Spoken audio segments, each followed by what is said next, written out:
हम शास्त्रों में मुक्ति का नाम सुनते हैं, मोक्ष, मुक्ति, निर्वाण।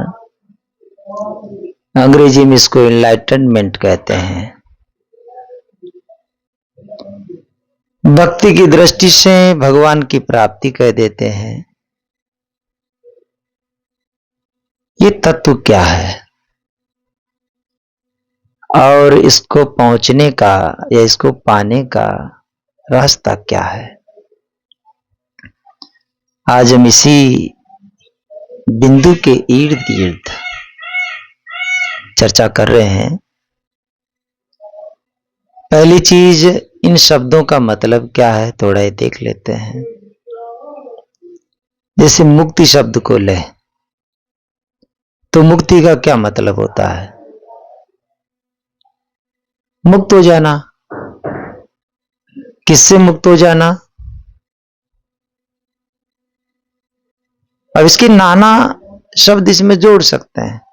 संसार से मुक्त हो जाना, आवागमन से मुक्त हो जाना, दुख से मुक्त हो जाना। पर जो शब्द इसके सबसे ज्यादा नजदीक पड़ रहा है वो है दुखों से मुक्त हो जाना। क्योंकि सभी जीव दुखों से मुक्त होना चाहते हैं। आवागमन से मुक्त हो जाना है, ये एक भले ही एक सच्चाई हो सकती हो, लेकिन अनुभव में तो नहीं आ रहा कि मृत्यु के बाद क्या होगा। जीवन से पहले में कहां था, ये किसी व्यक्ति का अनुभव नहीं है। जीवन की सच्चाई हो सकती है, क्योंकि अगर जन्म से पहले में नहीं होता तो मैं एक साथ नहीं में से कैसे पैदा हो जाता। इसलिए मेरा अस्तित्व सदा है। ये एक तत्व चिंतन से निकला हुआ सत्य है। पर आवागमन मुझे दुख देता है, ये अनुभविक सत्य नहीं है, ये दार्शनिक सत्य है।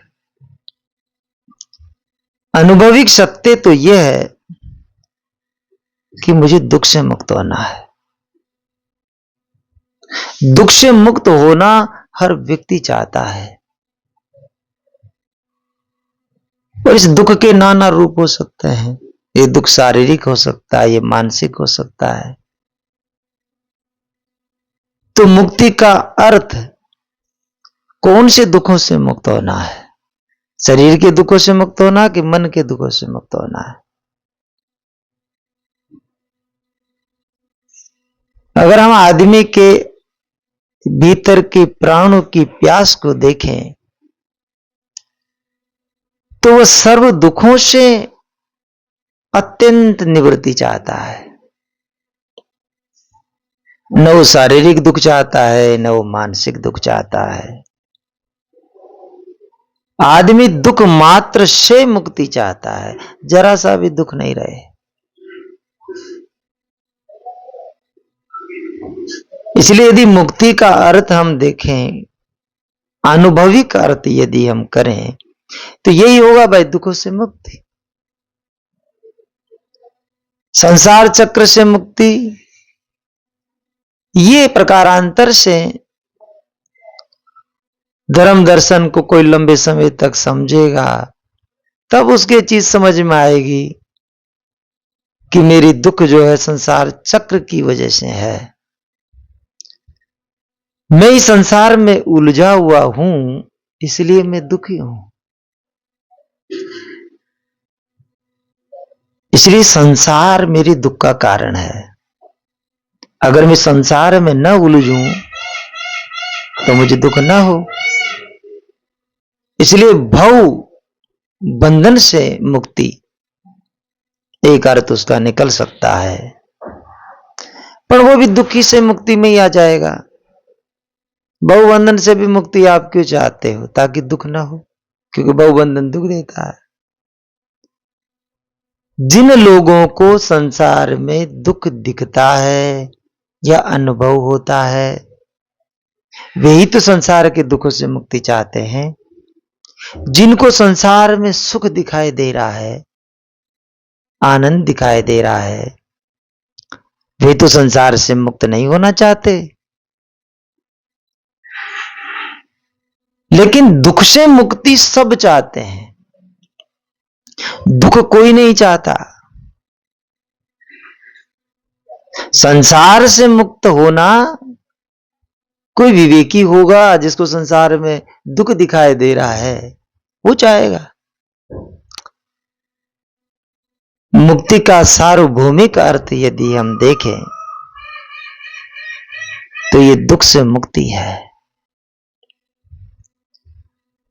अब दूसरा शब्द ले, मोक्ष। मोक्ष, मोह, क्षय, दो शब्दों से मोक्ष बना है। मोह का क्षय हो जाना मोक्ष है। मोह माने क्या? जो संसार के पदार्थों में, प्राणियों में हमारी चिपकाहट है, उसको राग कहते हैं।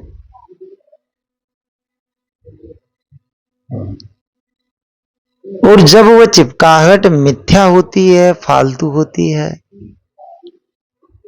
तो उसको मोह कह देते हैं। बात एक ही है, केवल तात्विक विवेचन में थोड़ा अंतर हो सकता है।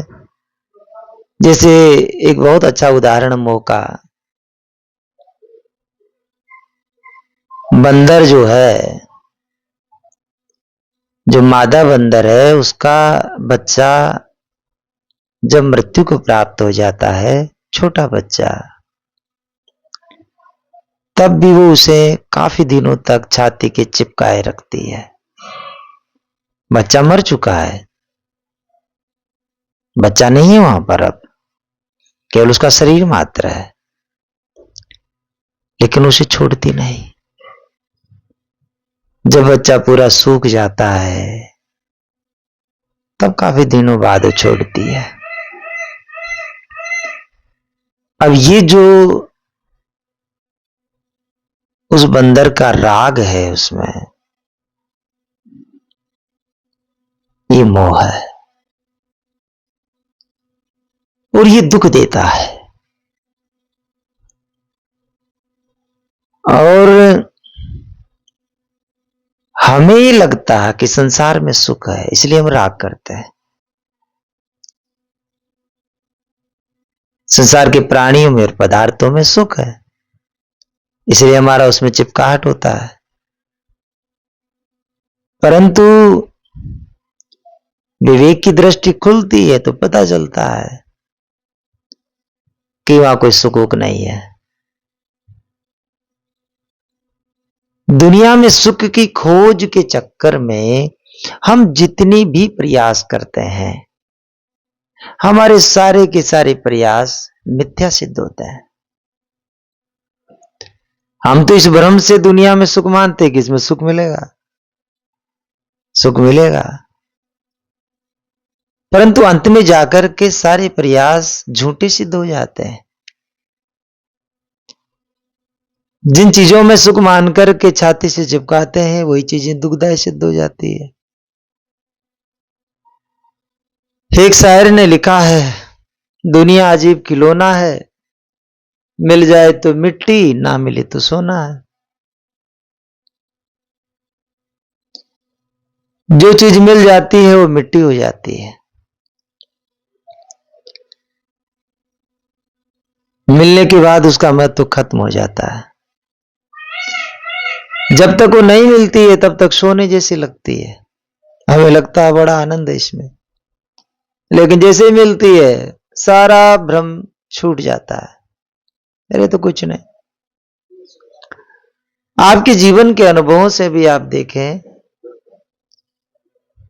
जो जो चीजें आपको मिली हुई है, या हाल ही पिछले दिनों कोई चीज आपने खरीदी हो, खरीदने से पहले कितना आकर्षण था उस वस्तु में, कितना प्यार उमड़ रहा था, कितना ही अधीरता थी, मुझे कब मिले कब मिले कब मिले, फटाफट मिले, आज ले आऊं। एक एक पल की देरी बर्दाश्त नहीं हो रही थी। अब उसको खरीद के ले आए, अब वो आपके पास है। क्या सुख मिल रहा है उससे?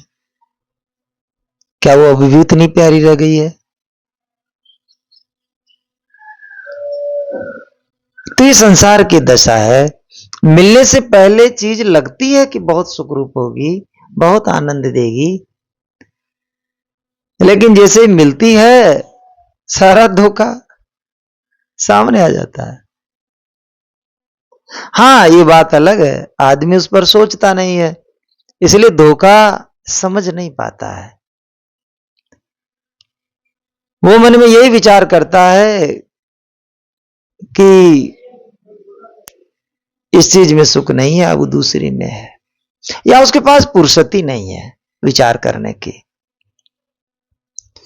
उसका मन फिर दूसरी कोई नई चीज को पाने के लिए भाग पड़ता है।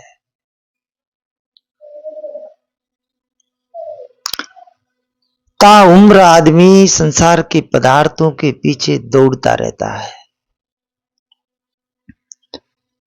और इस दौड़ में उसको कहीं शांति नहीं मिलती है, केवल उत्तेजना हाथ लगती है। चीज के मिलने से पहले लालसा उत्पन्न होती है, मिल जाती है तो थोड़ी सी उत्तेजना सी फील होती है, और जैसे ही वो पुरानी पड़ जाती है फिर वहीं का वहीं, कुछ नहीं हाथ में रहता है। फिर वो कुछ नया पाने की दौड़ में फिर दौड़ता है, जैसे भी मिल जाता है तो फिर थोड़ा विश्राम हो जाता है, फिर नहीं इच्छा। इच्छाओं की ये दौड़, ये जगत है जिसमें सुख मिलता नहीं है, केवल सुख की आशा जो है आदमी को बराबर उत्तेजित करती रहती है।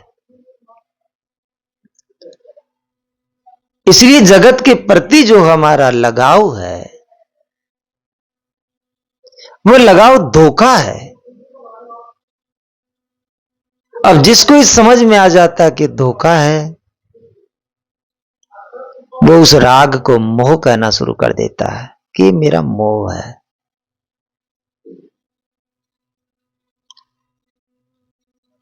वरना तो आदमी राग ही समझता रहता है कि मेरा लगाव है उन चीजों से। कोई विवेकी होगा जो विचार करेगा तो उसके समझ में आएगा कि मेरा राग नहीं है, मेरा मोह है, क्योंकि मोह हमेशा मिथ्या होता है, फालतू होता है। राग भी फालतू होता है, लेकिन आदमी को लगता नहीं है कि फालतू है। राग में उसको ऐसा लगता है कि सुख आ रहा है उधर से। राग की अवस्था में आदमी को दुनिया के पदार्थों से और लोगों से सुख आता हुआ दिखता है। राग की अवस्था में आदमी भूला हुआ रहता है।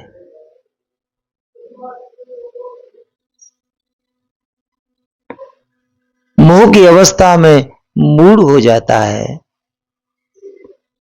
सुख आता हुआ भी नहीं दिख रहा है, लेकिन फिर भी चिपका है।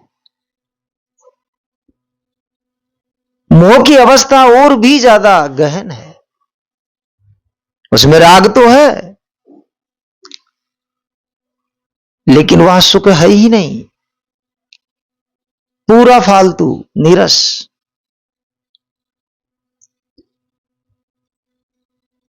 लेकिन फिर भी आदमी छूटता नहीं है, बिना विवेक के छूटता नहीं है।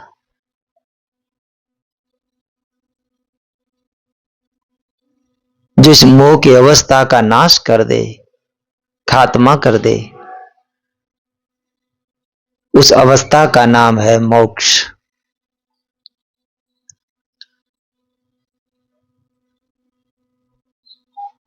अगर हम निर्वाण शब्द को लें,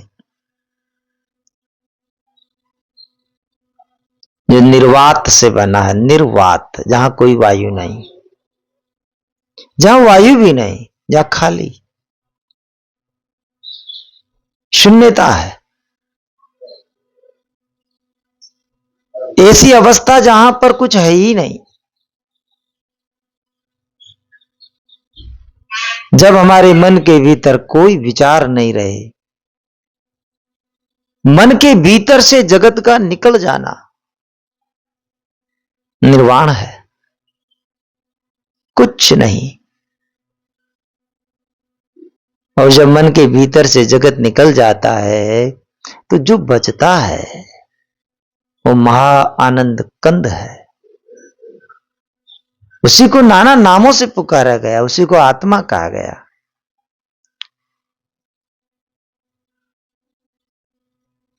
जिसको आत्मा कहा गया उसी को निर्वाण कहा गया है।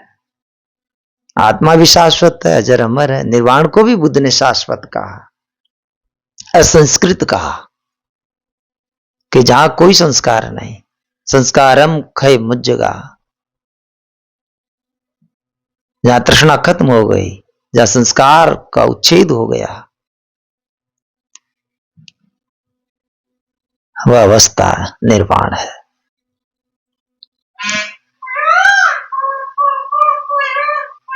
एनलाइटनमेंट इंग्लिश में बहुत चलता है और पढ़े लिखे लोग भी एनलाइटनमेंट को एकदम आकर्षक मानते हैं। निर्वाण, मोक्ष, मुक्ति, ये शब्द पुराने पड़ चुके हैं उनके लिए। एनलाइटनमेंट, लाइटन, रोशनी, रोशन, एनलाइटन पूरा रोशन, भीतर से रोशन हो गया है। इसको हम अगर हिंदी में कोई शब्द देना चाहें तो बोध हम उसको कह सकते हैं। बोध पा जाना, जागृत हो जाना। तो अगर किसी को बोध हो जाएगा, जागृत हो जाएगा, तो उसको दिखेगा ना कि जहां वो चिपका हुआ है वो क्या है। बोध होते ही सारा राग खत्म हो जाएगा, सारा मोह खत्म हो जाएगा।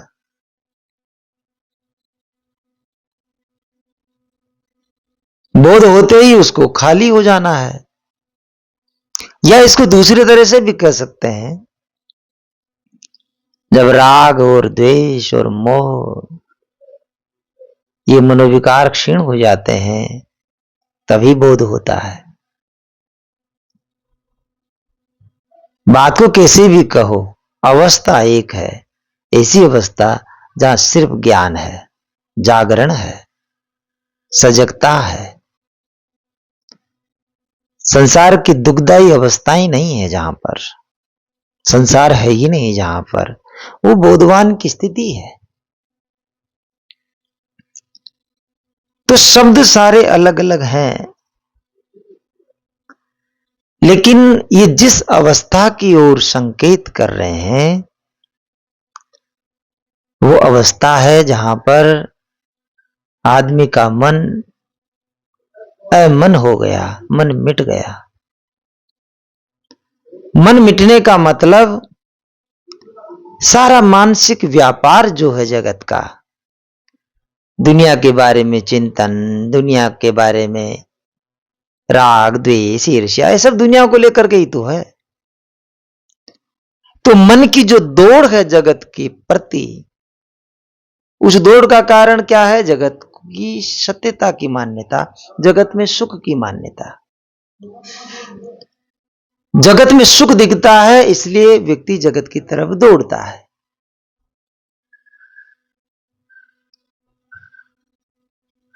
जब परख हो जाती है गुरुद्वारा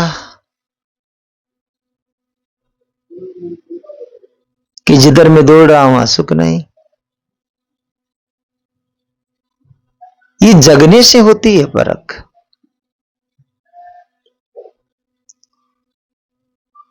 बाहर से जगत छोड़ने से जगत नहीं छूट सकता, क्योंकि जगत ने हमें पकड़ ही नहीं रखा। जो हमारे भीतर है ही नहीं उसको छोड़ने का क्या अर्थ निकलेगा? ये तो अज्ञान से, सुख भ्रम से हमने जगत को पकड़ा है। जैसे सुख भ्रम मिट जाता है, बस जगत के प्रति दौड़ खत्म हो गई। जगत के प्रति दौड़ खत्म हो गई तो मनोविकार कहां पैदा होंगे और क्यों पैदा होंगे? तो मनोविकार खत्म हो गए, मन का व्यापार खत्म हो गया, तो ऐसा कि जैसे मन ही खत्म हो गया।